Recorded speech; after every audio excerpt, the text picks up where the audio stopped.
Here we go, 18.4. 21-15-9 deadlift and handstand push-up, 21-15-9 deadlift and handstand walk. Warm-up, my first piece of advice for you is to measure your handstand push-up first when you come into the gym. Get that out of the way. Big reason for that is that you want to use that line for practice during your entire warm-up sequence. So when you start getting into working your way up in the deadlift, warming up the handstand push-up, you want to make sure that you're practicing kicking up to that line. Have someone tell you that those reps are good, heels above the line, go down, do a couple of reps, make sure that you're getting above that line every single time. We're also going to advise you to practice kicking into your handstand walk. If you are used to doing handstand walks and workouts, usually what I've seen with CrossFitters is they start with the feet behind the line and they fall forward about 3 or 4 feet to start where their hands go. They're saying that you cannot do that this week, so make sure you're clear on the standards. Hands and feet must start behind your starting line. All right? Mark your hand position for your handstand push-ups. This is going to be crucial. If you start your handstand push-ups where you're like this wide and you start to inch your way out, if you don't have a mark there to keep you honest of the furthest, the most wide that you can go with your hands, you're going to start getting no rep because you're not going to have a ton of space with your heels above the tape like maybe you have in years past. So it's really going to benefit you to mark your hand position for your handstand push-up while you're doing your warm-up sets. Equally as important, if you're planning to make it into the handstand walk, I would mark where your foot position needs to be before you go to kick up. So if you've ever seen a gymnast, they kind of point the toe and then they fall into the upright position or the upside down position. Mark where that foot needs to be, where you don't want the foot going in front of that mark, because if you do, your hands are going to be too far forward. So advising you here, not only your hand position that needs to be marked for handstand push-up, but foot position for handstand walk.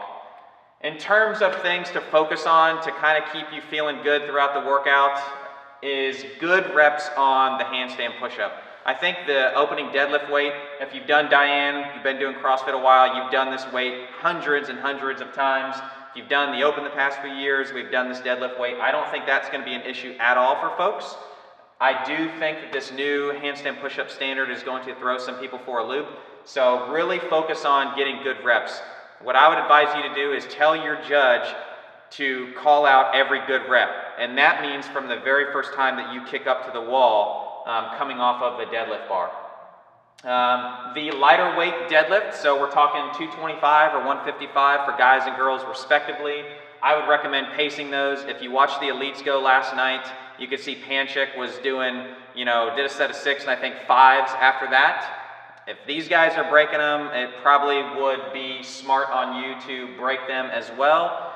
One big exception here is that there is a tie break time after every set of deadlifts. So depending upon your capacity, how far you're looking to get into this workout, when you get to the round of 9 deadlifts of the opening weight, maybe it's in your best interest to kind of blow through those and then take your time on the handstand push-up before you go back to your heavy bar. But regardless, I still think pace those deadlifts at the lighter weight. I would also practice how you're going to set up your workstation. So how are you going to have the deadlift bar? Are you going to do like a half turn, quarter turn to get onto the wall? And then your second bar is there. Are you going to have people change weights for you? You need to have all this lined up, ready to go ahead of time. Quick tips on this in terms of just kind of general warm-up is your anterior core. So everything on the front side you want to make sure is nice and warm, lots of blood flow to that area. Get your lats and your calves really, really loose. Main reason for that is you want to make sure that you have all the reach available in your shoulders, and then you also want to make sure that you're not so tight in your lower legs and your calves that you can't get your heels to go up the wall. So big term there, if you're not familiar with it, is dorsiflexion, which is where you pull your heels, you pull your toes up towards your shin. When you're upside down, that's the way to think about getting your heels to point up. So we're not talking toes point up for this, heels need to get over the line. So if you point your toes, it actually brings your heels down when you're upside down. So think dorsiflex, pull your toes to your shin. And then you want to make sure also that hip flexors are nice and warm. We had comments from some high volume handstand push-up workouts over this year that have been coupled with a hip hinge movement that it feels like the hip flexors are really tightened up and it makes that kip a little bit harder. So make sure that those things are nice and ready to go and they feel comfortable whenever you go onto the wall for your handstand push-ups. Again, break your sets early. This is for both the deadlift and the handstand push-up. Post-workout, make sure that you get a good stretch through your backside, your posterior chain, get all that loosened up. Get on an assault bike or something like that, a rower, just to move some blood flow around. Don't just go and lay on the ground. Your whole body will seize up and you won't be around for 18.5. If you've got any questions, comments, concerns about this, let us know. Otherwise, good luck with 18.4. We'll see you next week.